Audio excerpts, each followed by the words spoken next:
Bigla akong nagmulat ng mga mata. Ang matinding lamig ay pumasok sa aking kwelyo. Ang hangin ay humagulgol sa aking mga tainga. Kasabay ng mga masasakit na sumpa ng boyfriend ko si Luis at ng kanyang nanay. Clara, marami kang naipon na supply. Ano naman kung magbahagi ka ng kaunti?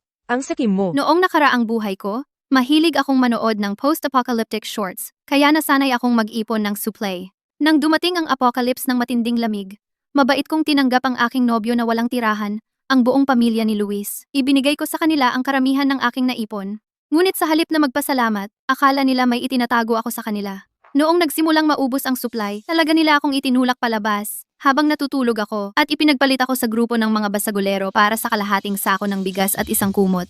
Nakahiga ako sa niyebe sa negatibong 80 degrees Celsius. Ang aking katawan ay matigas na sa lamig. Si Luis ay nakatayo hindi kalayuan. Pinoprotektahan siya ng kanyang nanay. Walang awa sa kanyang mga mata, puro kasakiman lamang. At ang backpack na pinaghirapan kong protektahan ay may ilang pakete lamang ng biskwit para sa survival. Ang aking huling pag-asa. Binigyan ko kayo ng supply. Kayo na mismo ang nagaksaya ng lahat. Sumigaw ako gamit ang natitira ko pang lakas. Ang boses ko ay paos na halos hindi marinig. Inagaw ni Luis ang bag mula sa akin at tiningnan ako. Walang kasalanan sa kanyang mukha. Puro kawalang interes lamang. Hinampas ng hangin ang mga snowflake sa aking mukha, tulad ng mga kutsilyo na pumuputol. Tiningnan ko ang taong minsan kong tunay na pinahalagahan. Ang aking puso ay sumasakit na parang nagyelo at nabasag. Isang matinding sakit ang dumating sa akin. Ang aking malay ay nagsimulang mawala. Akala ko ito na ang katapusan ng aking miserable na buhay, pero nang imulat ko muli ang aking mga mata, nakahiga ako sa sarili kong kama. Ang sikat ng araw ay pumapasok sa siwang ng kurtina, mainit at nakakabulag. Bigla akong umupo. Wala akong lamig. Medyo lito lang. Inalis ko ang kumot. 12:43. Pumunta ako sa mesa. Kinuha ko ang telepono sa mesa.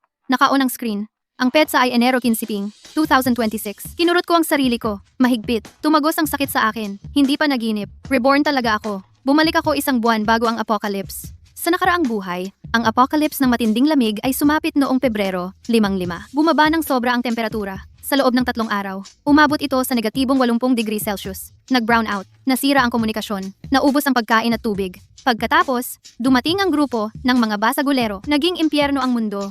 Nagimbak ako ng mga supply para sa bagong taon, pero dahil pinatira ko ang pamilya ni Luis, hindi pa rin sapat. Sa huli, ako'y kanilang pinagtaksilan at iniwang mamatay. Hindi na sa pagkakataong ito. Hindi ko uulitin ang mga pagkakamali. Ang pamilya ni Luis, yung mga nanakit sa akin, wala silang matatanggap na kahit anong kabutihan mula sa akin. Makakaligtas ako. Mabubuhay ako ng maayos. Gagawin ko ang lahat para protektahan ang sarili ko. Noon din, nahawakan ng daliri ko ang singsing.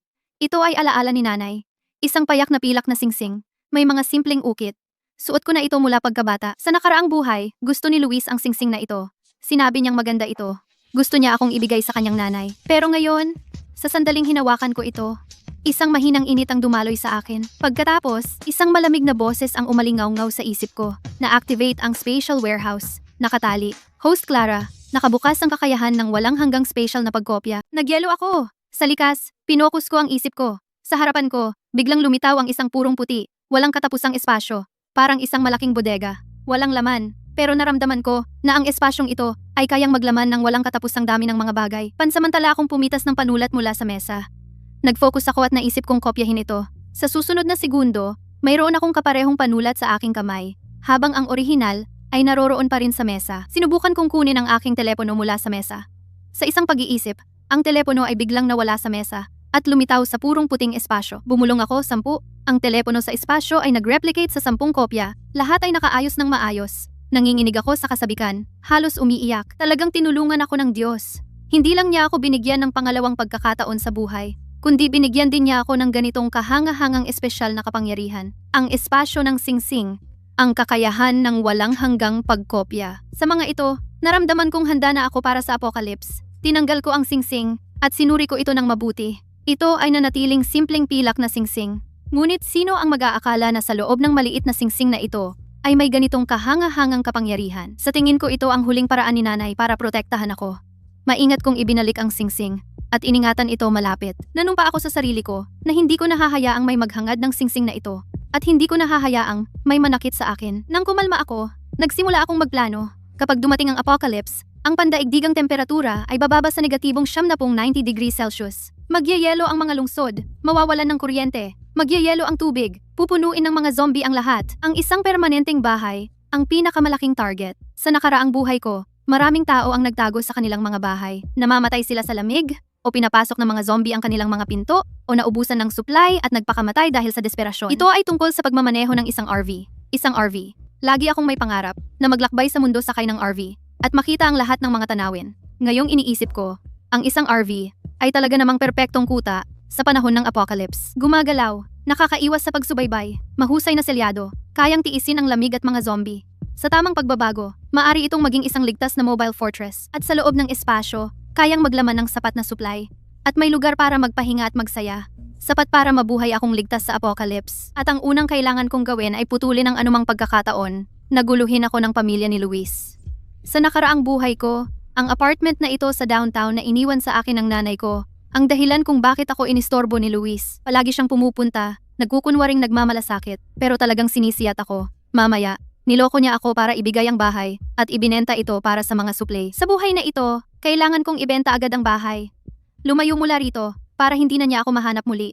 Tapusin ng tuluyan ang ideya niyang guluhin ako. Tungkol naman sa panimulang kapital, may plano na ako. Binuksan ko agad ang aking telepono, nakipag-ugnayan sa isang real estate agent, at inilista ang bahay. Ang presyo ay 2,200,000 piso na mas mababa sa market value, para lang maibenta ito ng mabilis hanggat maaari. Wala akong pakialam kung magkano ang nalugi ko. Kumpara sa pagiging inistorbo ni Luis at nauwi sa paghihirap, walang halaga ang luging ito. Pagkalipas ng 3 araw, mabilis na naibenta ang bahay. Nakuha ko ang 8,800,000 piso. Habang tinitingnan ang numero sa aking bank account, alam ko sa aking puso na malayo pa ang perang ito sa sapat. Pero hindi ako nagpanik. Dahil may naalala ako mula sa nakaraang buhay ko. Sa nakaraang buhay, si Luis ay isang malaking adik sa loterya. Araw-araw gumagastos siya ng ilang piso sa tiket ng loterya, na naginip na yumaman ng biglaan. At pagkalipas ng 5 araw, ang loterya ay nagkaroon ng 6 na milyong dolyar na jackpot. Si Luis ay hawak ang kanyang sariling tiket at umiyak sa bahay buong araw. Nagreklamo siya sa akin ng maraming beses. Sabi niya, isang numero lang ang kulang. Mula sa 2 milyong dolyar na jackpot, naging 2 piso na lang. Ngayong nabuhay akong muli, tandang-tanda ko ang mga numerong lagi niyang binabanggit. Ang 6 na milyong dolyar na jackpot ay akin na sa buhay na ito. Nang hapong iyon, nagbihis ako ng simpleng damit, nagmaskara at nagsombrero, at umiwas sa mga kalye kung saan baka makasalubong ko si Luis. Nakahanap ako ng tindahan ng loterya na malayo sa tinitirhan ko. Dahil sa alaala ko noong nakaraang buhay, binigkas ko ang mga numerong iyon ng paulit-ulit.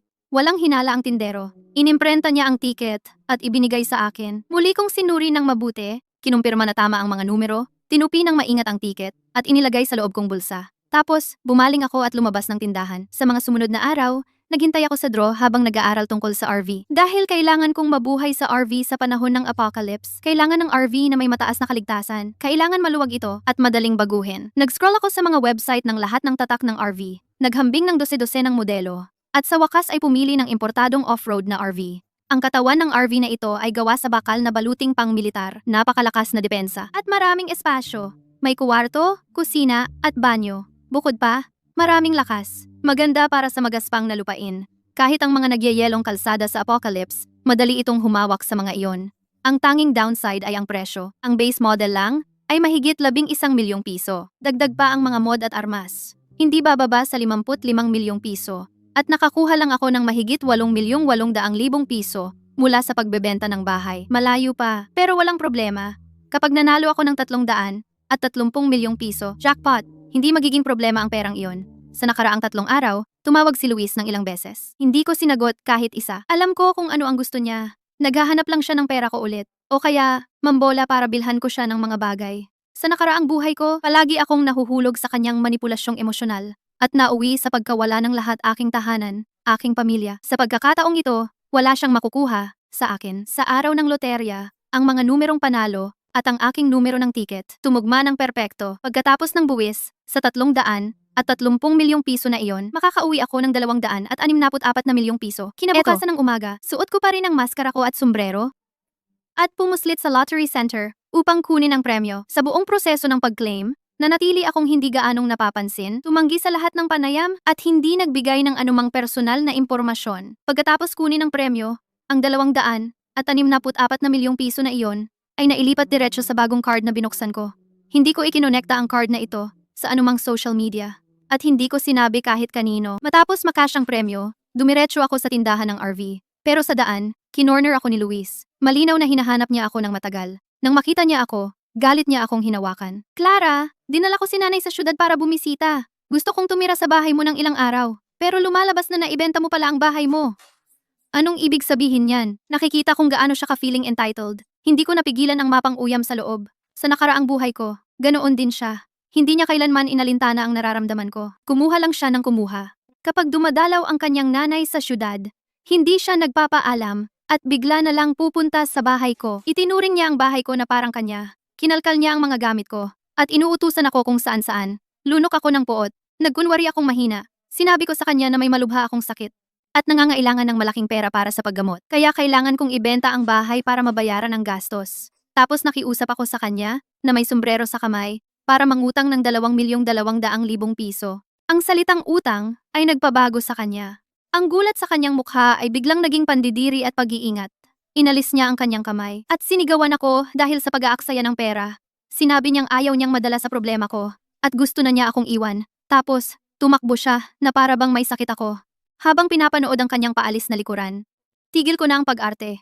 Ang natira na lang ay malamig na kalmado. Malamang hindi malalaman ni Luis na ang premyong 110 milyong piso na napakalapit niyang makuha ay napunta sa mga kamay ng taong gusto niyang saktan ng husto. At hindi niya malalaman na ang 330 milyong piso ang magiging tiket ko para makaligtas sa apocalypse. At matatapos siya, tulad ng sa nakaraang buhay natin, patungo sa pagkawasak, na hinihimok ng kasakiman at pagiging makasarili. Pagkatapos kong iwan si Luis, hindi ako nag-aksaya ng oras. Agad akong nakipag-ugnayan sa tindahan ng RV. At binayaran ng buo ang malaking off-road na RV na napili ko kanina. Sa araw na kinuha ko ito, dumiretso ako sa paggawaan ng sasakyan na itinayo ko. Ang mga tao doon ay mas maraming alam tungkol sa protective mods at mas marunong silang tumahimik. Sabi ko, papunta ako sa malalayong lugar para sa mga ekspedisyon at kailangan kong harapin ang mga mababangis na hayop at matinding panahon. Kaya nagtakda ako ng mahigpit na mga kinakailangan sa pagbabago at binigyan ko sila ng ultimatum. Kailangan nilang matapos ito sa loob ng 2 araw. Makakatugon ba sa aking mga pamantayan? Doble ang bayad. Mapatagalan? Wala. Naayos ko na ang plano ng pagbabago. Nilaktawan ko ang karaniwang mga upgrade sa seguridad. Ang bawat detalye ay ginawa para sa apocalypse. Ang katawan ay hindi gawa sa material ng bangko.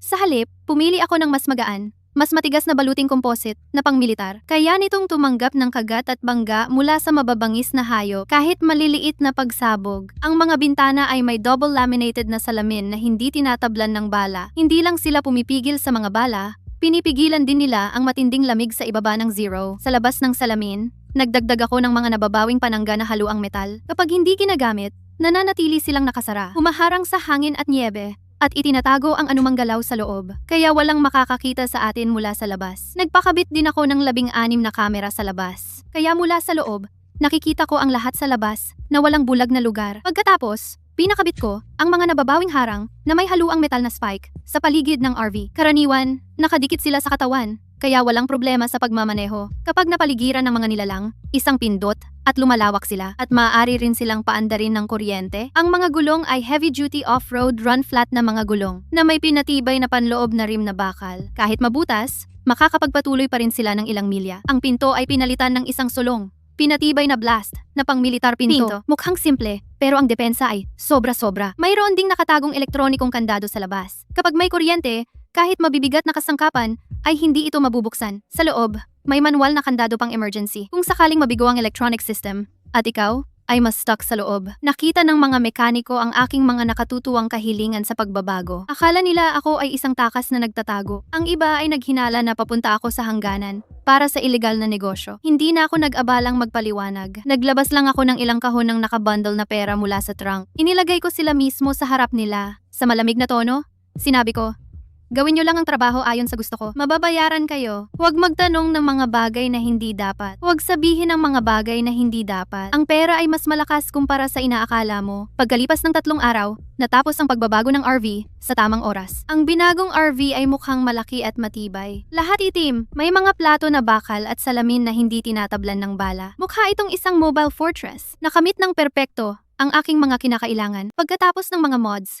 kumuha rin ako ng isang set ng pinaka-advanced na self-circulating water filtration system sa mundo at isang generator. Ininstall ko sila sa RV para asikasuhin ang tubig at kuryente. Gumastos din ako ng malaki para kumuha ng dating sundalo ng Special Forces para mag-install ng high-power solar panel sa bubong at isang battery bank. Samantala, nag-install ako ng 16 na kamera sa labas ng RV para mula sa loob ng RV. Makita ko ang lahat sa labas ng walang blind spots. Nakaupo sa sarili kong RV, nararamdaman ang maaliwalas na init sa loob. Nakatingin sa labas sa pamilyar na mga kalye. Nadama kong lubos akong ligtas. Handa na ang lahat. Naghihintay na lang sa apocalypse. Maraming gagawin sa susunod na 7 araw. Bumili ng mga supplies, bumili ng mga armas, at masanay sa paggamit ng sistema. Sa sistema ng pagkopya, hindi ko kailangang bumili ng masyadong maraming supplies ng sabay-sabay. Nakakatipid ng oras, at hindi makakaakit ng pansin. Kailangan ko lang bumili ng isang set, pagkatapos gamitin ang sistema para gumawa ng walang katapusang mga kopya.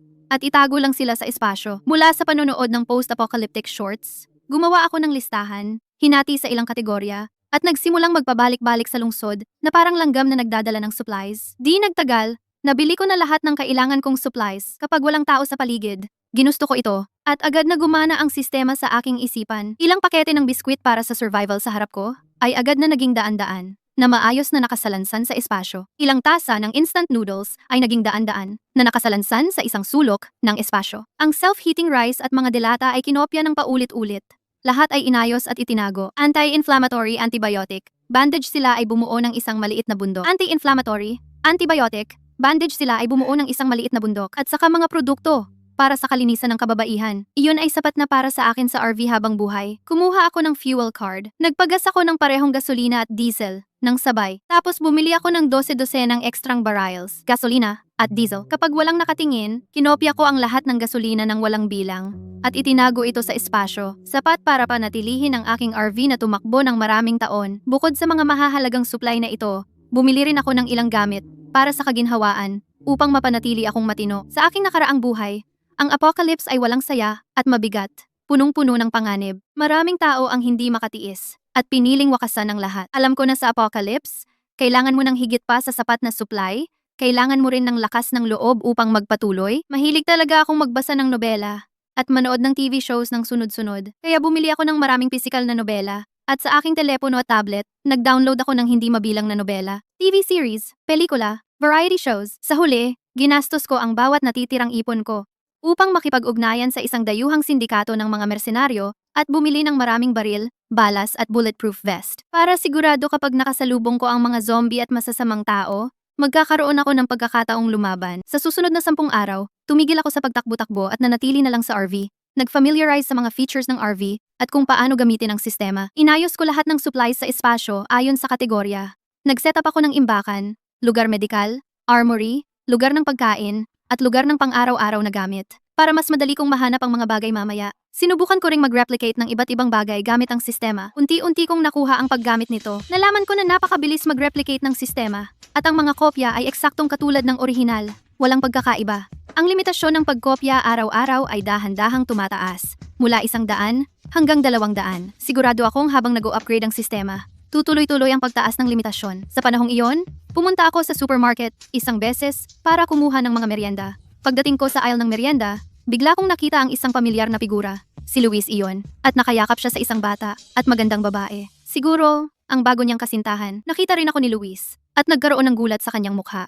Tapos naging ngisi. Lumapit siya sa akin kasama ang bago niyang kasintahan, sadyang nagpapakitang gilas. Anong ginagawa mo dito? Bumibili ng merienda? Akala ko naubos na pera mo para sa pagpapagamot at namatay ka na sa gutom. Tiningnan din ako ng bago niyang kasintahan mula ulo hanggang paa. Puno ng pagmamataas at paghamak ang mga mata. Luis, ito ba ang ex na sinasabi mo? Mukha naman siyang hindi gaanong. Ang simple ng suot at bumibili ng mumurahing merienda. Ngumisi si Luis. Mas naging sarkastiko ang tono. Oo nga, isang taong mamamatay na, ganado pa sa pagkain.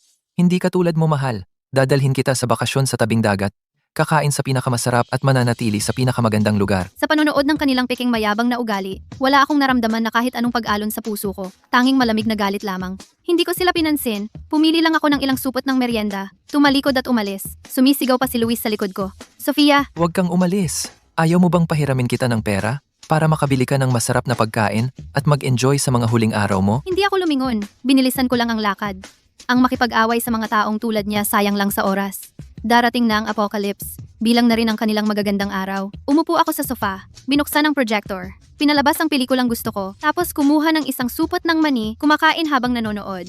Tumingin sa lahat ng nasa harapan ko, na puno ng seguridad ang puso ko. Sa buhay na ito, mayroon akong espasyo ng singsing, kakayahan ng walang hanggang pagkopya, isang matibay na kuta ng RV, at sapat na mga supplies. Hindi na ako matatakot sa simula ng apocalypse o matakot na ipagkanulo at iwan. Lumipas ang mga araw, darating na ang apocalypse. Unti-unting bumaba ang temperatura, mula sa mahigit 50 degree pababa sa 30. Ang mga tao sa lansangan ay nagsimulang magsuot ng makapal na damit. Nagumpisa ng maglabas ng babala sa malamig na panahon ng balita na nagpapaalala sa mga mamamayan na mag-ingat at mag-imbak ng supply. Pero karamihan ay hindi ito sineseryoso. Noong mga oras na iyon, parang isa lang itong ordinaryong taglamig nagtatrabaho, nag-aaral, at namumuhay ang mga tao. Hindi nila alam na may paparating na malaking sakuna. Ang gabi bago dumating ang apocalypse, inararo ko ang aking RV sa isang liblib na paradahan. Kaunti lang ang tao rito, at malawak ang tanawin, hindi madaling makita. Kahit may panganib na dumating, makakalayo ako agad sa pamamagitan ng pagmamaneho. Sinuri ko lahat ng function ng RV. Tiniyak na ang grid na may mataas na boltahe, sistema ng surveillance, at sistema ng pag-init ay maayos na gumagana. Sinuri ko rin ang mga supply at armas sa espasyo. Tiniyak na lahat ay maayos. Natapos akong maghilamos, nagpalit ng komportabling pajama, at nahiga sa malaking kama sa kwarto. Kahit medyo kinakabahan ako, naramdaman ko ang kalmado at puno ng pag-asa. Pumikit ako, at sa aking isip, naalala ko ang bawat sandali mula nang ako'y ipanganak muli. Naisip ko ang ngiti ni nanay at ang pagkukunwari at kalupitan ni Luis. Sa buhay na ito, magiging maganda ang aking buhay. Hindi lang makakaligtas, kundi uunlad. Hindi ko alam kung gaano katagal ako nakatulog. Isang matinding lamig ang gumising sa akin. Bigla akong umupo. Nanginginig ang buong katawan ko. Kahit naka-on ang heating system, ang temperatura sa loob ng kotse ay bumaba ng husto. Nagmamadali akong pumunta sa sala at sumulyap sa thermometer. Nagulat ako sa numerong nakita ko sa screen. -130 degree. Narito na ang apocalypse. Naglakad ako papunta sa bintana. Itinaas ko ang isang sulok ng kurtina at sumilip sa labas. Ang nakita ko lang ay puting niebe. Ang buong lungsod ay natakpan ng yelo at niebe. Wala kahit isang tao sa mga kalye. Wala kahit isang sasakyan. Tanging makapal na niebe. At ilang mga taong nagyelo na naging mga eskultura ng yelo. Sila ay malamang na nasa daan noong bigla ang matinding lamig ang nag-freeze sa kanila. At sa TV, wala nang normal na palabas. Tanging static lang. Minsan, may sumisingit na emergency broadcast. Emergency notice. Ang pandaigdigang temperatura ay bumaba ng husto. Bumaba ito sa ibaba ng -130 degree. Pinapayuhan ang lahat ng mamamayan na huwag lumabas. Manatili sa loob. Isara ang mga pinto at bintana. Magsagawa ng mga hakbang sa proteksyon sa lamig. Emergency notice. Mga hindi kilalang mutated na nilalang ang lumitaw sa lungsod. Pinaghihinala ang mga zombie. Pinapayuhan ang lahat ng mamamayan na huwag magbukas ng pinto. Huwag lumapit sa mga bintana. Protektahan ang inyong sarili. Ang boses sa broadcast ay nagmamadali. Puno ng takot. Pinatay ko ang TV. Sumandal ako sa sofa. Ipinikit ko ang aking mga mata. Alam ko na ang mga darating na araw ay magiging mahirap. Nagawa ko na ang lahat ng paghahanda. May tiwala ako na mabubuhay ako ng maayos sa apocalypse na ito. Totoo nga, hindi nagtagal, may gumalaw sa surveillance screen. Dumating na ang apocalypse ng matinding lamig. Biglang umingay ang surveillance alarm ng RV ko. Sa screen, may 4 na lalaking lumitaw sa paligid ng RV. Paulit-ulit nilang iniikot ang RV. Tinitignan ito. At may sinasabi sila. Lumapit ang isa sa kanila sa pinto ng RV. Sinimulan niya itong pukpukin. Sumisigaw siya sa kung sino man ang nasa loob. Buksan mo ngayon, ibigay ang mga gamit mo, o sisirain namin ang RV na ito. Nakaupo ako sa harap ng surveillance screen. Malamig ang tingin sa kanila. Ang mga ito ay malamang ang grupo ng mga basagulero ng apocalypse, nabubuhay sa pagnanakaw sa iba. Sa nakaraang buhay ko, ninakawan ako ng mga ganyang tao. Muntik na akong mamatay sa lamig dahil doon. Sa pagkakataong ito, hindi ko sila hahayaang makalusot. Hindi ko binuksan ang pinto. Wala akong sinabi. Binuksan ko lang ang switch para sa grid na may mataas na boltahe. Biglang naglabas ng mataas na boltahe sa paligid ng RV. Ang lalaking pumupukpok sa pinto. Aksidenteng nahawakan ito at natumba na walang malay. Bumagsak siya sa niebe. Nanginginig ang buong katawan. Nagulat ang 3 pang lalaki. Kitang-kita ang takot sa kanilang mga mukha. Lahat sila ay umatras. Masyadong natatakot na lumapit muli sa RV. Matagal na nag-alinlangan ang 3 lalaki. At sa wakas, ay sumuko. Tiningnan nila ang lalaking nakahiga sa niebe. Walang pakialam, tumalikod at tumakbo. Mabilis silang nawala sa malawak na puting niebe. Tiningnan ko ang lalaking walang malay sa surveillance screen. At malamig na iniwas ang tingin. Sa apocalypse, batas ng gubat, ang pinakamalakas ang siyang makakaligtas. Dahil pinilit niyang kunin ang aking mga gamit, kailangan niyang maging handa sa bayad. Sa susunod na mga araw, nanatili ako sa loob ng RV, hindi lumalabas. Araw-araw, tinitignan ko ang surveillance screen, binabantayan ang paligid ng RV. Minsan, naririnig ko ang mga zombie na umaatungal sa labas, at mga tao na sumisigaw. Alam ko, ang mundo sa labas ay lubos na magulo. Kumakain ako ng nasa oras araw-araw, natutulog ng nasa oras. Sa libreng oras, nagbabasa ako ng nobela, nagbabasa ng libro, o nag-aayos ng mga gamit sa espasyo. Minsan binubuksan ko ang sistema, at sinusubukang i-duplicate ang ilang bagay, nag-a-adjust sa kung paano ito gumagana. Ang sistema ay dahan-dahang nag-u-upgrade, patuloy na lumalaki ang espasyo, at tumataas ang limitasyon ng duplication. Ngayon, kaya kong mag-duplicate ng 500 items sa isang araw. Sa ika-5 araw, may aktibidad na naman sa paligid ng RV. Pumutok ako, nagmadali sa monitor, tumingin ng malapitan. Si Luis iyon, may 5 o 6 siyang kasama sa likod, lahat mukhang masama ang ugali. May dalang mga masyete, palakol, bareta lahat na, diretso sa RV ko, nakamakapal na padded jackets, at may bitbit na mga walang laman na bag. Halatang nandito para nakawin ang mga gamit ko. Nasa tabi niya ang bago niyang kasintahan. Napakayabang at napaka-arogante. Hindi ako na-stress, nanatili akong kalmado at pumunta sa control panel. At binuksan ko ang sistema ng depensa. Mode ng depensa, pinatibay ang mga baras ng seguridad at barbed wire. Pagkatapos, pumunta ako sa nakatagong kompartimento ng imbakan sa ilalim. Kumuha ng shotgun at isang kutsilyo. Nilagyan ng bala ang shotgun. Handa nang lumaban. Maya-maya, dumating si Luis at ang kanyang mga basagulero sa RV ko. Pinukpok ni Luis ang pinto ng RV. At sumigaw, "Clara!" Buksan mo. Alam kong nandyan ka, maging matalino at buksan ang pinto. Ibibigay mo ang mga gamit. Isa sa mga basagulero sa likod niya ang nagwagayway ng kanyang masyete at nagmura ng sobra. Nang hindi ako sumagot, binasag niya ang kanyang palakol sa bakal ng RV. Gumagawa ng malakas na kalabog. Umuga ng kaunti ang RV. Tinitigan ni Luis ang saradong pinto. Mukhang naiinip. Naging malamig ang kanyang boses. Clara, binabalaan kita sa huling pagkakataon. Buksan ang pinto. Ngayon na.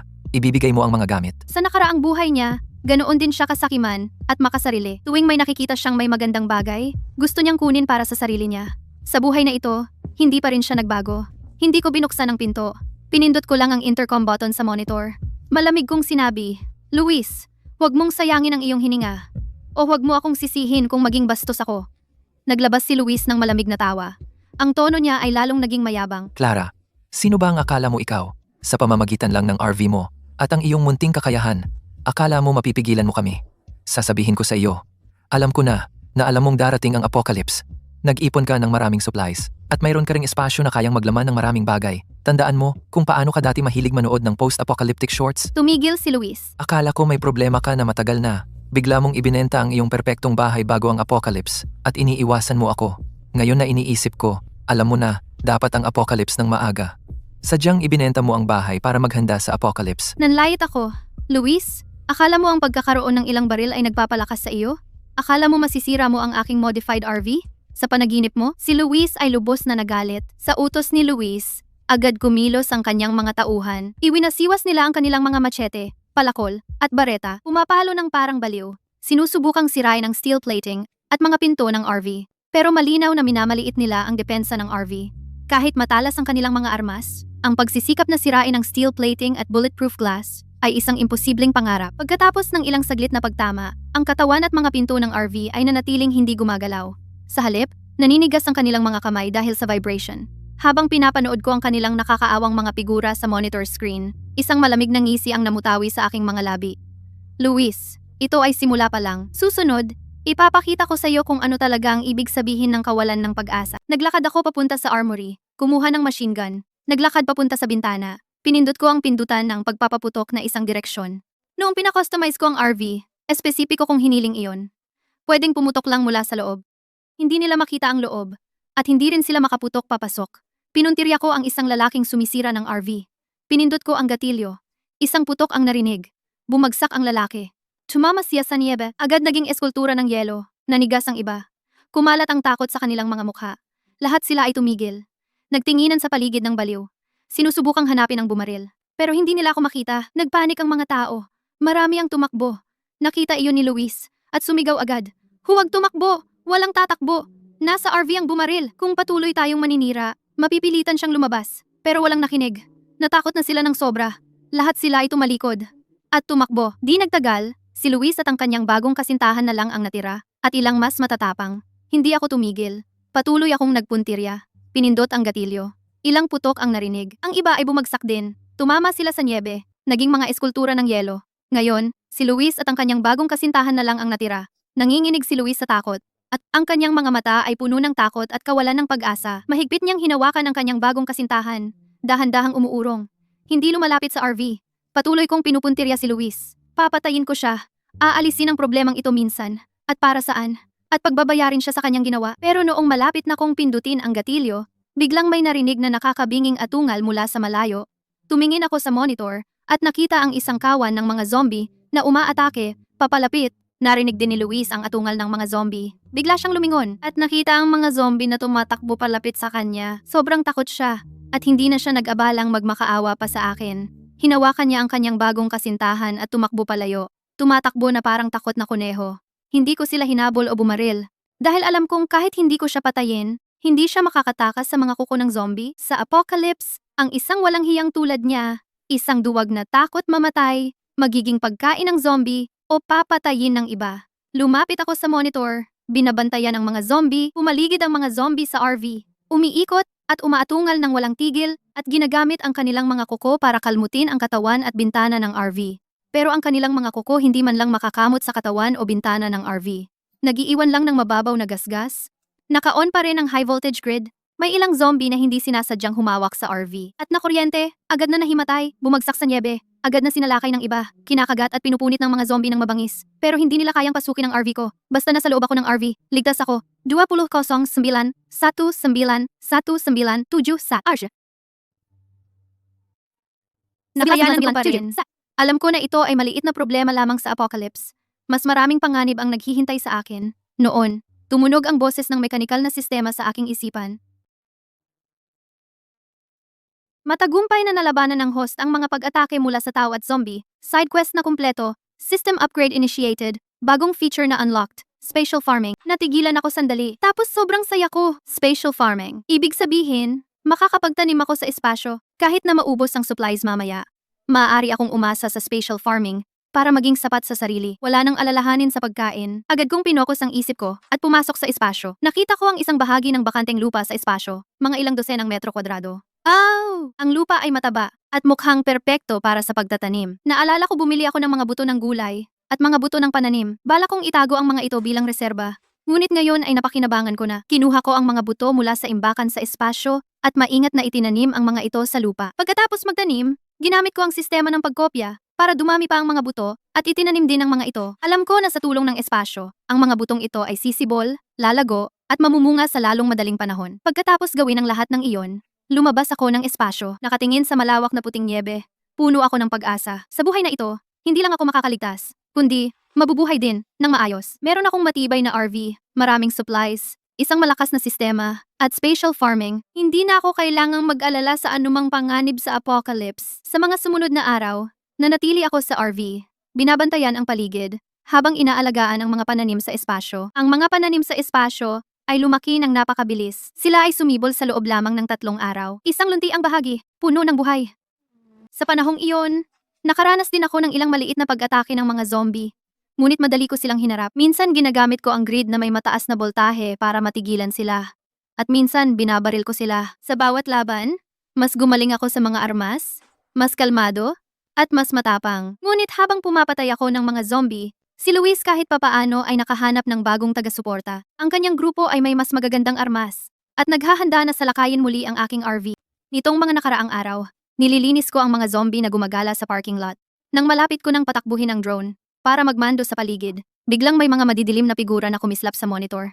Tumingin ako at bumigat ang aking dibdib. 2 binagong mabibigat na off-road na sasakyan ang nagmamadaling tumawid sa yelo patungo sa akin.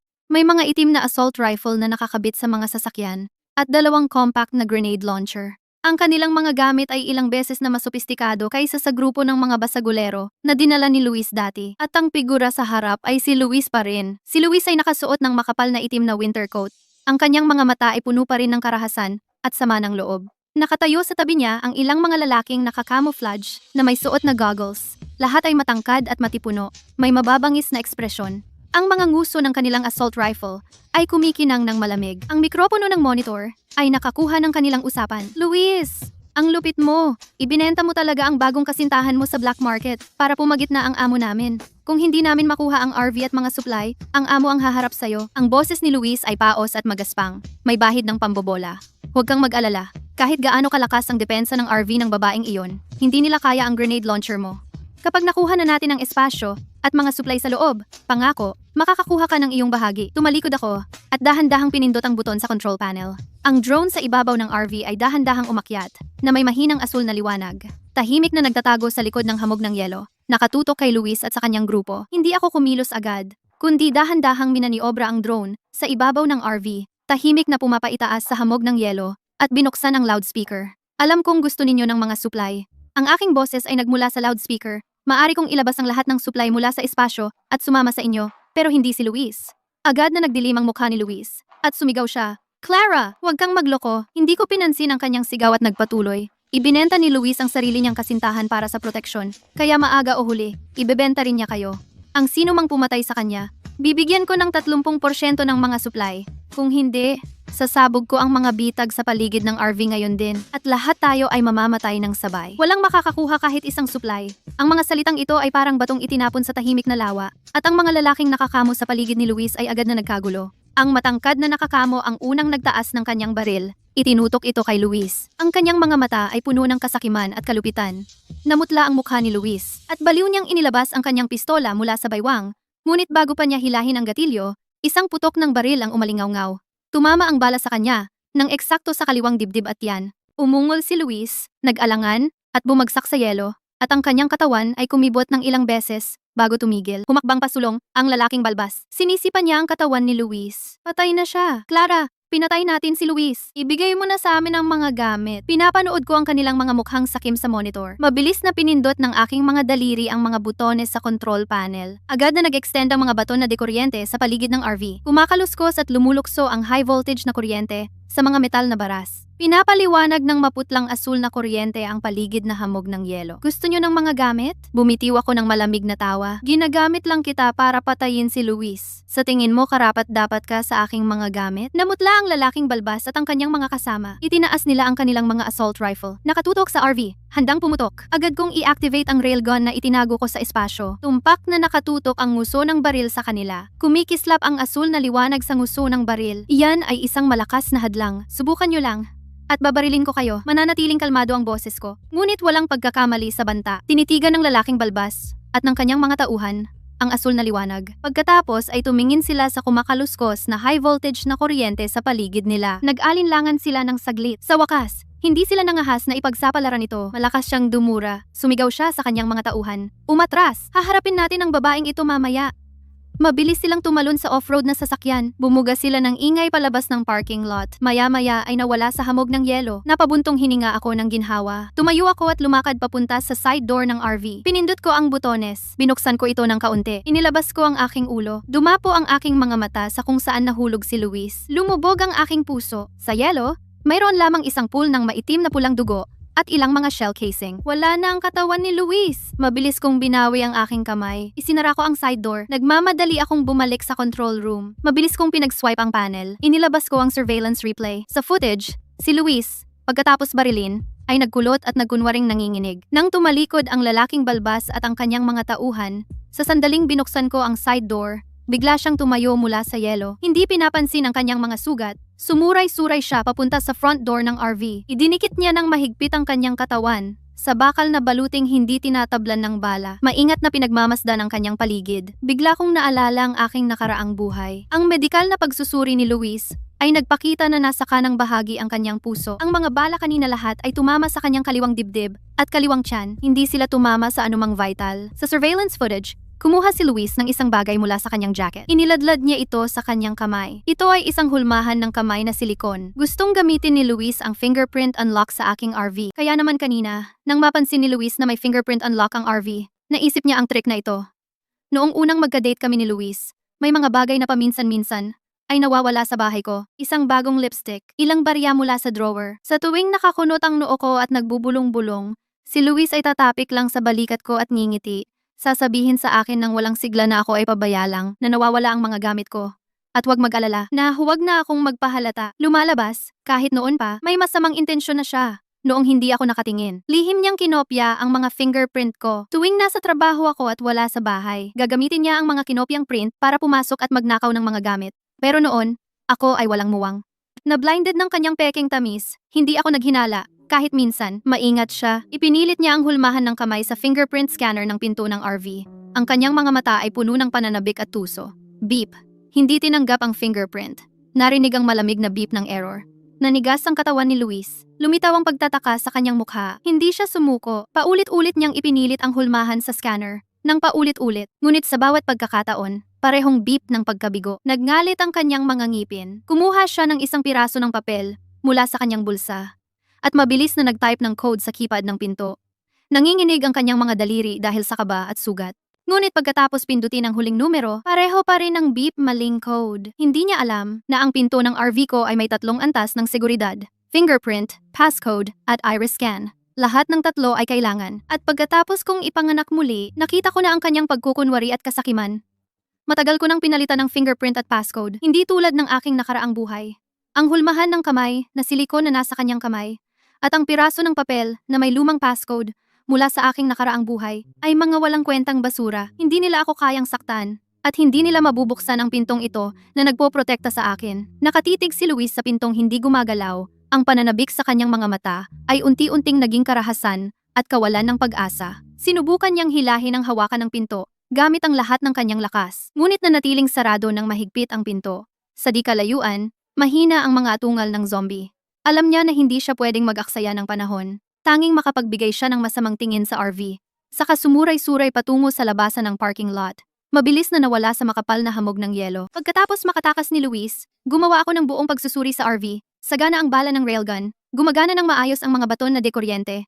Ang bakal na baluting hindi tinatablan ng bala at tempered glass ay may ilang gasgas. Pero nananatili pa rin itong matibay. Walang sira kahit isa. Tapos na ang pagsusuri. Ipinatawag ko ang espasyo. Sa madilim na kayumangging lupa, ang luntiang mga gulay at matataba na mga kamatis ay umuunlad. Isang pindot ng aking daliri, sinimulan ko ang sistema ng pagkopya. Mabilis kong kinopya ang maraming bala ng railgun, biskwit para sa survival, at purong tubig. Binigyan muli ng supply ang RV. Pagkatapos mag-empake ng lahat, bumalik ako sa sala ng RV. Lumubog ako sa malambot na sofa. Ang heater ay bumubuga ng malakas. Bumuhos ang mainit na hangin sa akin. Natunaw ang lahat ng lamig. Kinuha ko ang tablet. Binuksan ko ang nobelang na-download ko kanina. Sumandal sa sofa at nagsimulang magbasa. Lumipas ang mga araw. 80 sa kanila. Ang matinding malamig na panahon sa labas ay walang senyales ng paghina. Lalo lamang lumamig. Ang temperatura ay bumaba sa negatibong 100 degrees Celsius. Parami ng parami ang mga eskultura ng yelo na lumilitaw sa mga kalye at patuloy na dumarami ang bilang ng mga zombie. Bukod pa,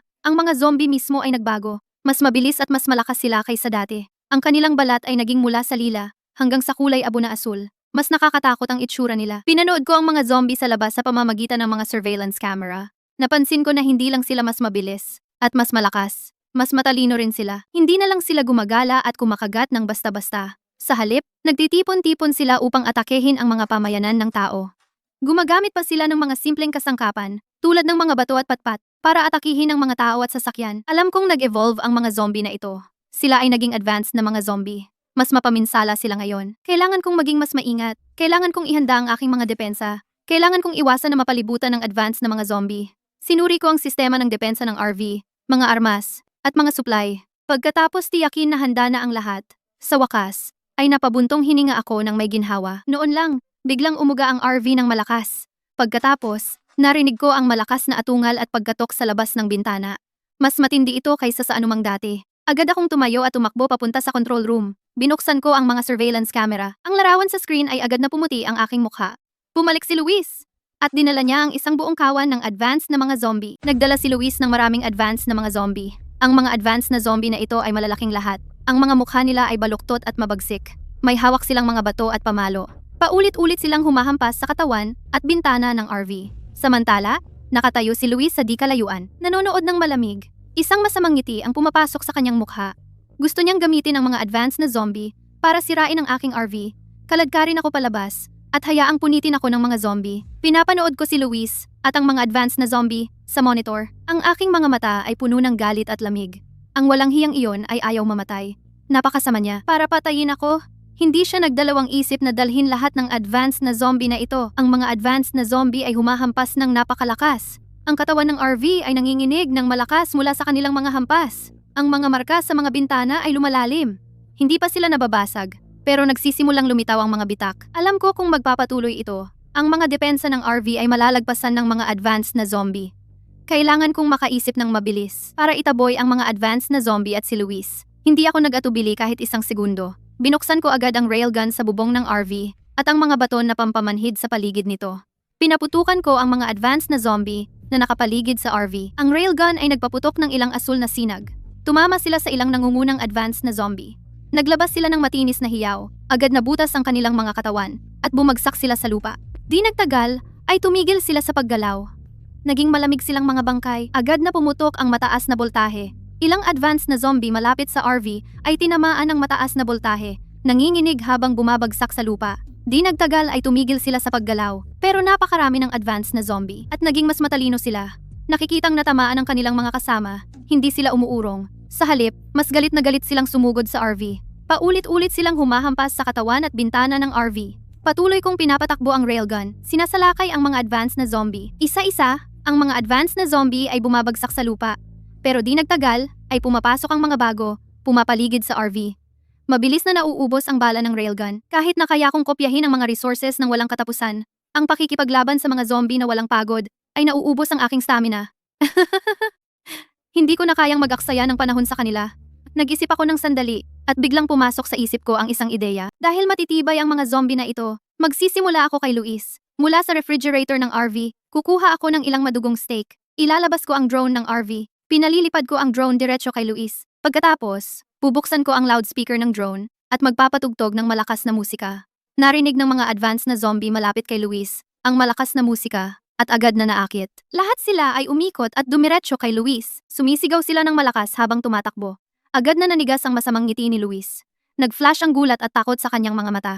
Hindi niya inaasahan na gagamitin ko ang paraang ito para akitin ang advanced na mga zombie palapit sa kanya. Sumpain ka, Clara. Haliparot ka! Sumigaw si Luis na parang baliw sa RV. Lumingon siya para tumakbo, pero huli na ang lahat. Dose-dosenang advanced na zombie ang umabot kay Luis sa isang saglit. Hinawakan nila siya ng kanilang matitigas na kamay at pinagpira-piraso siya ng walang awa. Naglabas si Luis ng nakakasindak na sigaw, puno ng sakit at kawalan ng pag-asa. Naglaban siya, pero sobrang lakas ng mga advanced na zombie, hindi siya makawala. Di nagtagal, nawala ang mga sigaw ni Luis. Pinagpira-piraso ng mga advanced na zombie ang kanyang katawan. Nagiiwan lamang ng dugo ang gulo. Pinapanood ko ang monitor habang nilalamon si Luis ng mga advanced na zombie. Wala akong kahit anong awa. Siya mismo ang may kasalanan nito. Ang utang niya sa akin sa nakaraang buhay. Sa wakas, ay nabayaran na niya sa buhay na ito. Ngayong naalagaan na si Luis, patuloy kong pinapatakbo ang railgun at inaatake ang natitirang advanced na mga zombie. Isa-isa, bumagsak ang mga advanced na zombie. Di nagtagal, lahat ng advanced na zombie na nakapaligid sa RV ay natanggal. Matapos mawala ang mga advanced na zombie, nakahinga ako ng maluwag. Pagkatapos, maingat kong tiningnan ang lahat ng function ng RV. Nakita kong ang katawan at mga bintana ay may ilang sira. Pero, walang malala, ang sistema ng depensa ay maayos pa rin. Kukuha ako ng ilang gamit at mabilis na inayos ang RV. Pagkatapos, nag-restock ako ng bala ng railgun. Bala ng railgun. Kaya handa na ako para sa anumang susunod. Dahil naayos na si Luis at ang mga advanced na zombie, sa wakas, makakapagpahinga na ako at aasikasuhin ang mga gulay at supply sa espasyo. Lumipas ang mga araw. Ang mga gulay sa espasyo ay lumalago. Sumibol ang mga buto ng prutas at lumaki na mga malalambot na berdeng punla. Araw-araw, nag-aani ako ng mga hinog na gulay. Inaasikaso ang mga punla at ginagamit ang sistema ng pagkopya para mag-ipon ng mga supply at armas. Iniimbak ang mga ito sa espasyo para sa mga emergency. Noon lang, habang inaasikaso ko ang mga gulay, napansin ko na nagbago ang mga sili. Hindi na sila pula, naging mga transparent na kristal, malinaw na kristal, na may mahinang asul na liwanag. Inabot ko, at marahang hinawakan ang kristal. Isang malamig na pakiramdam ang dumaloy sa aking mga daliri. Kasabay nito, isang maputlang asul na translucent na screen ay lumitaw sa harap ng aking mga mata, at tumunog ang tunog ng notifikasyon ng sistema. Na-upgrade muli ang espasyo. Ang kristal ng paminta ay ang kristal ng pagkasira para sa mga advanced na zombie. Hawakan ito at sisirain ito sila. Ang mga advanced na zombie ay maaaring kopyahin. Nanigas ang aking mga daliri. Teka, ang mga kristal na ito ay mga advanced na zombie pala? Ang kristal ng pagkasira ay nagpapawala agad ng mga zombie nang walang bakas. Ito ay nangangahulugan na, sa wakas, ay mayroon na ako ng isang trump card para tuluyang alisin ang mga advanced na zombie. Simula ngayon, kapag nakatagpo ako ng malalakas na advanced na zombie, hindi na ako mag-aaksaya ng bala sa pakikipaglaban ng buong lakas. Ilalabas ko lang ang mga kristal na ito at lilipulin sila ng madali. Para sa isang tulad ko na pinagmumultuhan ng mga advanced na zombie, ito ay napakagandang balita. Maingat kong pinulot ang mga kristal ng paminta isa-isa at iniimbak ang mga ito sa espasyo. Pagkatapos, ginamit ko ang sistema ng pagkopya para gumawa ng hindi mabilang na kopya ng mga kristal ng paminta. Inayos ko ang mga ito ayon sa kategorya sa espasyo. Alam ko na ang mga kristal ng pagkasira na ito ay magiging pinakamahalagang armas sa Apocalypse. Mga gamit ni Lin Xiaoyi. Wala. Makakatulong sila sa pag-alis ng mga hadlang sa unahan. Kalagayan ng pinsala ni Lin Xiaoyi. Walang pinsala, estado ng damdamin ni Lin Xiaoyi. Nakatuon sa pag-aalis ng banta ng mga advanced na zombie. Habang pinag-aaralan ko ang kristal ng paminta, biglang yumanig ng malakas ang RV. Nag-aaral lang ako ng kristal ng paminta noong biglang sumabog muli ang RV. Pagkatapos, mabangis na mga hagulgol at paghampas ang nanggaling sa labas ng bintana. Mas matindi kaysa dati. Tumalon ako at tumakbo sa control room at binuksan ang mga surveillance camera. Agad na namutla ang mukha ko. Isang malaking grupo ng mga zombie ang pumaligid sa RV. Hindi ito tulad ng mga advanced na zombie dati. Hindi lang sila matatangkad. 22 AM CCT31, 202403, 45, 22 AM. Sila ay napakabilis, napakalakas, at kaya pa nilang gumamit ng mga armas. Sa 2-20 ang kosong tiga, 45-22 AM. Mayroon silang mga machete, steel pipes, baril. Ang ilang zombie ay naka-bulletproof vests, DCT-31, 222403, 45-22 AM. Mukha silang napakabigat. At nangunguna sa grupong ito ng zombie, nakatayo ang isang pamilyar na figura. Ang kanyang katawan ay kasuklam-suklam na ngayon. Ang kanyang balat ay maputlang abu berde. Ang kanyang mga mata ay hungkag at mailap, at siya ay nabasa sa dugo. Pero nakilala ko siya agad. Luis, buhay pa siya. Matapos siyang kagatin ng advanced na zombie na iyon, hindi siya naging regular na advanced na zombie. Sa halip, nag-evolve siya bilang haring zombie. Ngayon ay kontrolado niya ang isang grupo ng makapangyarihang mga zombie, at bumalik para maghiganti. Clara, hindi pa ako patay. Bumalik na ako. Luis, huwag o sa halip, haring zombie Luis. Naglabas siya ng isang nakakabaliw na hagulgol sa RV. Ang kanyang boses ay paos at matinis. Lumingon si haring zombie Luis sa mga zombie sa tabi niya at naglabas ng isang hagulgol. Isang grupo ng mga zombie ay agad na sumugod ng galit na galit sa RV. Iwinasiwas nila ang kanilang mga armas. Humahampas sa katawan at mga bintana ng RV. Malakas na kumakatok. Nanginginig ng husto ang RV dahil sa mga impact. Lalong lumalim ang mga bitak sa mga bintana. Handa nang pumutok anumang segundo. Tinitigan ko si haring zombie Luis sa screen. At ang grupong iyon ng makapangyarihang mga zombie. Nagniningas ang aking mga mata sa galit at malamig na puot. Ang walang hiyang iyon ay hindi mamamatay.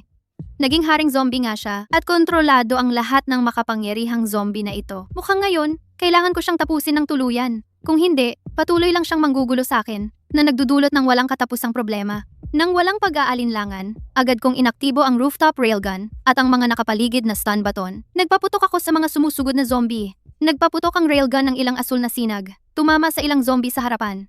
Naglabas sila ng isang matinis na sigaw. Ang kanilang mga katawan ay agad na tinusok, nahulog sa lupa, at hindi nagtagal, ay natahimik. Biglang pumutok ang mataas na boltahe. Ilang zombie malapit sa RV ang natugi. Nanginig sila at bumagsak sa lupa. Hindi nagtagal, tumigil na sila.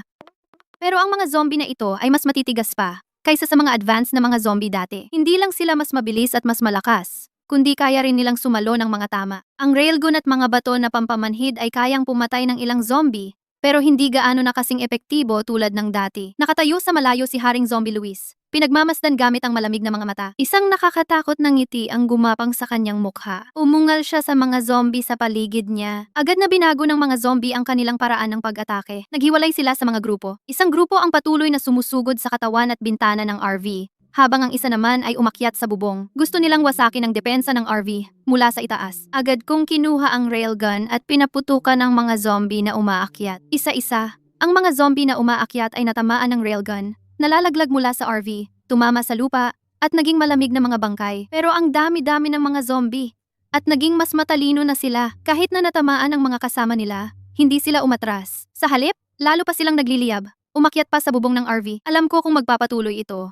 Ang depensa ng RV ay malaon ay malalagpasan. Agad akong pumihit at tumakbo patungo sa imbakan ng RV. Kumuha ng isang bungkos ng chili na mga kristal ng pagkasira mula sa espasyo at maingat na ikinarga ang mga ito sa imbakan ng drone. Pinuno ko ang 2 compartment hanggang sa itaas. Bumalik sa control room, mabilis kong inilunsad ang 2 drone ng sabay. Lumipad sila sa hamog ng yelo at makapal na usok sa labas. Umiwas sa linya ng paningin ni haring zombie Luis at napatigil ng matatag sa itaas ng pulutong ng mga zombie. Nakabitin sila sa himpapawid. Marahan kong pinindot ang control button gamit ang aking daliri. Binuksan ang imbakan ng drone at ibinagsak ang transparent na chili na mga kristal ng pagkasira. Isa-isa. Ang mga kristal ay nahulog mula sa hangin, biglang nabiyak ng tumama sa yelo. Naglabas sila ng makapal na maputlang asul na hamog ng ilaw. Mabilis na kumalat ang hamog na parang alon. Agad na natakpan ang buong pulutong ng mga zombie, kasama na si haring zombie Luis sa malayo. Ang mga advanced na zombie na natatakpan ng maputlang asul na hamog ng ilaw ay biglang sumigaw ng masakit at nakakapangilabot. Nagsimulang kumawala ng marahas ang kanilang mga katawan. At sa ilalim ng hamog, ang kanilang kulay abo na balat ay mabilis na natunaw, naging malinaw, ang kanilang dating makapal na mga paa at kasuklam-suklam na mga mukha ay unti-unting lumabo hanggang sa naging usok at tuluyang nawala, walang bakas ng dugo o kahit isang piraso ng labi ang natira. Parang hindi sila umiral. Habang si Haring Zombie Luis ay lumalaban pa rin, umaatungal ng parang baliw. Ang kanyang mga mata ay puno ng puot at sakit na nakatutok sa RV. Gusto niyang isang huling tingin sa akin para maglunsad ng isa pang pag-atake. Pero ang mga kristal ng pagkasira ay masyadong malakas. At ang kanyang katawan ay patuloy na mabilis na natutunaw hanggang kasama ng kanyang mga atungal, siya ay naging usok at nawala sa maputlang asul na hamog ng ilaw. Walang naiwang bakas. Itong walang hiya na sumakop sa akin sa dalawang buhay ay sa wakas nawasak ng tuluyan. Wala na sa apokalipsis na ito magpakailanman. Hindi na ako magdudulot ng anumang problema o anumang banta muli. Nang tuluyang mawala ang maputlang asul na hamog ng ilaw, pinatay ko ang loudspeaker at pinatakbo ang railgun para iskan ang parking lot. Bawat seksyon, pagpapaputok para tiyaking walang natitirang zombie at tiyaking totoo ngang nawala si Luis. Nawala, walang pagkakataong bumalik at saka lang ako sa wakas nakapagpahinga. Dahan-dahan akong tumayo at lumabas ng control room, maingat na sinuri ang lahat ng function ng RV. At kahit may kaunting sira ang sistema ng depensa, gumagana pa rin ito ng maayos. Samantalang ang power supply at sistema ng paglilinis ng tubig ay normal na tumatakbo, ganap na hindi naapektuhan. Ang railgun ammo lang ang nauubos, kaya kailangan ko itong mabilis na i-restock gamit ang sistema ng pagkopya at sinuri ko rin ang katawan at bintana ng RV. Kinumpirma na walang malaking sira at walang malaking kailangan ayusin sa ngayon. Dahil basta ilagay ko ang advance na coating para sa depensa mamaya, magiging parang bago ito. Pagkatapos ng inspeksyon, bumalik ako sa control room, tinawag ang espasyo at pinaandar ang sistema ng pagkopya. Mabilis na kumopya ng maraming railgun ammo, bala ng assault rifle, at ilang materyales para ayusin ang RV. Idinagdag sa stock ng RV, nakatingin sa espasyong puno ng mga supply, sa mga luntiang gulay sa bukid, at sa mga tambak ng advance na mga zombie at mga kristal ng pagkasira. Parang hindi ako matatalo. Si Luis ay tuluyan ng wala. Lahat ng elite advance na mga zombie ay naubos na rin. Sa ngayon, sa wakas ay makakapamuhay na akong mapayapa. Wala nang palaging pag-iingat sa mga atake ng zombie. Wala nang pag-aalala sa paghihiganti ng walang hiyang iyon. Araw-araw ay maaari ko ng alagaan ang mga gulay sa espasyo. Walang problema, kopyahin at mag-imbak ng mga gamit. Sa libreng oras, nakaupo ako sa RV at nagbabasa ng nobela, nanonood ng TV, nagluluto ng mainit na pagkain, at tinatamasa ang bihirang sandali ng kapayapaan. Pero alam ko rin, ang panganib ng apocalypse ay hindi talaga nawawala. Ang matinding malamig na panahon ay patuloy pa rin. Ang mga zombie ay patuloy na nagmumutate. Sa hinaharap, maaaring may mga banta na mas malakas pa sa Haring Zombie Luis. Pero hindi na ako natatakot. Meron akong hindi masisirang kuta ng RV. Isang malakas na sistema, walang limitasyong kopya ng mga kristal ng pagkasira, at maraming gamit. Yan ang nagpapatuloy sa akin. 2 taon ang lumipas. Ang matinding malamig na panahon na sumalanta sa apocalypse ay sa wakas nagsimulang humupa. Ang makapal na hamog ng yelo ay tuluyang nawala. Ang makakapal na layer ng yelo ay dahan-dahang natunaw, nagpapakita ng matagal nang nawalang lupa. Paminsan-minsan, mahinang sikat ng araw ay bumabagsak sa mga ulap, bumubuhos sa wasak na lupa, nagbibigay ng kaunting init. Ang hangin ay hindi na matindi, may maliliit na berdeng usbong na sumisibol sa mga sanga. Lahat ay papunta sa magandang direksyon, pero ang mga zombie ay nasa lahat pa rin. Gumagala sila sa gitna ng mga guho. Nananatiling bangungot para sa sangkatauhan. Nitong mga nakaraang taon, nanatili ako sa aking kuta ng RV, nag-aalaga ng mga pananim sa espasyo. Sa isang pagkakataon, ang mga kristal ng pagkasira sa espasyo ay nagbago muli. Nawala ang kanilang orihinal na transparent na asul na liwanag. Naging mainit na puting kristal. Hindi na sila malamig kapag hinawakan. Sa halip ay mainit. Habang pinipitas ko ang mga bagong kristal, tunog ng notifikasyon ng sistema ay tumunog muli. Malinaw at mahina pa rin. Pinakamataas na pag-upgrade ng espasyo. Nag-evolve ang kristal bilang mga kristal ng paglilinis ng zombie. Maaaring ganap na linisin ng virus sa loob ng mga zombie, ibabalik sila sa normal na anyo ng tao. Panatilihin ang kanilang orihinal na alaala. Sinusuportahan ang walang limitasyong pagdoble. Hinawakan ko ang mainit na puting kristal sa aking kamay. Marahang hinimas ito ng aking mga daliri. Tumingin sa mga zombie na gumagala sa mga guho sa labas ng bintana, nagdesisyon ako. Sa nakalipas na ilang taon, marami na akong nakitang trahedya ng mga zombie. Nakita ko rin ang kawalan ng pag-asa sa mga mata ng mga survivor. Ngayon, may kapangyarihan na akong iligtas sila. Mayroon akong susi upang ibalik ang kaayusan sa magulong mundong ito. Wala nang dahilan para manatili sa gilid. Nagmamadali akong bumalik sa control room ng RV. Binuksan ko ang kagamitan sa komunikasyon. Inakyat ko ang frequency na isinulat ko kanina. Ang frequency ng pambansang grupo ng tagapagligtas at pinindot ang send. Ito si Clara, isang survivor. Coordinates. Ang abandonadong parking lot sa kanluran ng lungsod. Mayroon akong mga kristal na nakakapaglinis ng mga zombie. Humihingi ng koneksyon sa pambansang grupo ng tagapagligtas. Handa akong makipagtulungan ng buo para iligtas ang mga survivor. Dumaan ang boses ko sa kagamitan sa komunikasyon, matatag at hindi nanginginig.